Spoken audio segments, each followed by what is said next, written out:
Klay Thompson, Kevin Huerter, Yuta Watanabe, and many more get paid millions and millions of dollars to make 4 out of 10 threes on average in the NBA. Sounds so simple, right? Unfortunately, it's not. Millions of players all over the world struggle with basketball's most important skill, shooting. But today, you and I are going to change that. I'm going to teach you the 5 worst mistakes that you are making without even realizing and how to fix them. Firstly, if you have a basketball close, pause the video and go and grab it. I want you to find the air hole. We're going to use it as a guide since it's in the middle of the ball. Place your index and middle finger either side of it and your thumb in the seam of the basketball, and then your other 2 fingers where it feels comfortable. This is the standard hand placement when shooting. However, players like Michael Jordan and Kobe place their index finger over the air hole as they release the ball off of their index finger. Dirk Nowitzki placed his middle finger over the air hole, similar to MJ and Kobe, but he released the ball off his middle finger. Anything outside of these 3 hand placements will cause you to have issues with your jump shot. The simplest fix is to just spend hours and hours form shooting, finding the air hole every single time until you are comfortable with your new hand placement. Now, you might be thinking, what about my other hand? Your weak hand, which I will refer to as the balance hand, is traditionally taught to be on the side of the ball, but I believe this is wrong. The issue with placing your balance hand directly on the side is it either causes your elbows to flare too far out or your elbow to be too far underneath the ball. Take a look at Steph Curry, for example. His elbow is slightly flared out and his balance hand is on the side, but it's more so near the top. Therefore, Steph doesn't have to death grip the ball with his shooting hand, a common issue I see with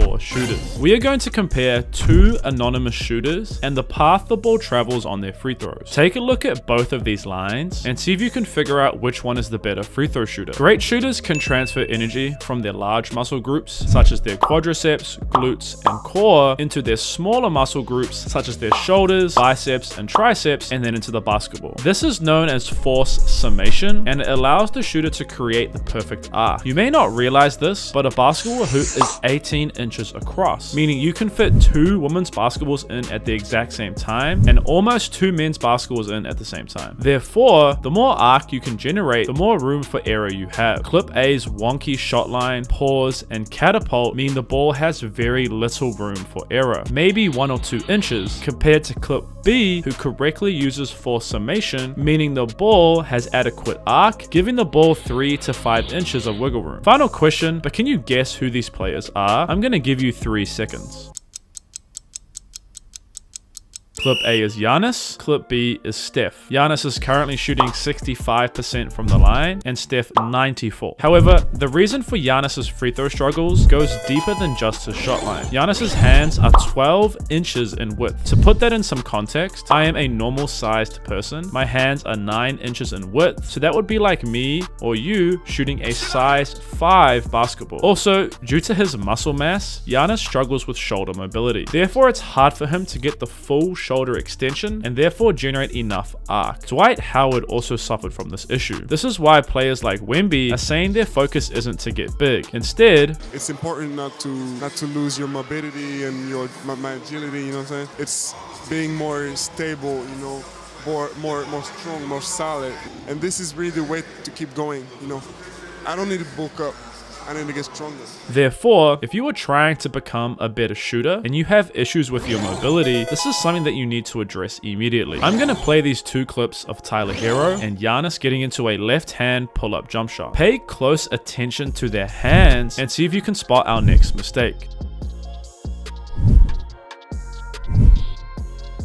Notice how quickly Tyler gets his hands prepared on the basketball and into his starting point way before his final step hits the ground, compared to Giannis's pickup timing, which is almost at the exact same time as his final step. Therefore, he has very little time to correct his errors, such as the ball starting on the left-hand side of his body or incorrect hand placement. To fix this mistake, we'll use the concept hands before feet, meaning you must have your hands placed on the ball correctly with a loaded wrist before your final step hits the ground. This ensures you have enough time to correct any small errors in your hand placement before moving the ball to your set point.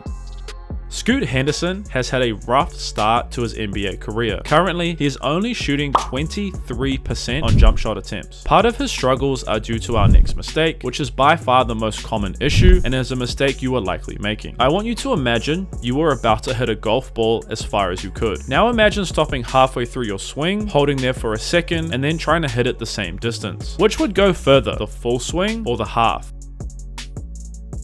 Let's now watch Scoot and Tyler Herro shoot a 3 and see if you can spot the difference. If you were to use our golf swing analogy, which play would be the full swing and which would be the half?